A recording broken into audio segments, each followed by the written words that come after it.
Кимде ким Фатиха жана Ихлас сүрөсүн окуп жүрө турган болсо, андан жакытчылык кетет, рызкысы мол болот, кененчилик болот, жана эмне кошуналарында береке бере баштайт экен. Кошуналар да береке баштайт. Кимде ким Фатиха жана Ихлас сүрөсүн окуп жүргөн болсо, дагы бир айткан, кимде Фатиха сүрөсүн 10 жол, Ихлас сүрөсүн 10 жол окуп жүрө турган болсо, ошол адамдын рызкысы кенен болот экен.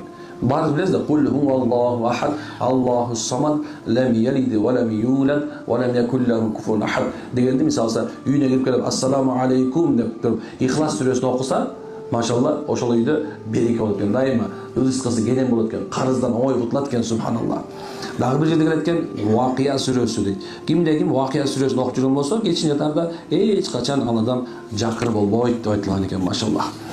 Ошондой эле дагы бир жерде айтылат экен, Пайгамбар айтқан, пайгамбар ар бир фарз намаздан кийин 10 жолу Кадыр сүрөсүн окуса, же жума күнү тырмагын алып жүрө турган болсо, ал адамга Аллах Таала береке берет экен.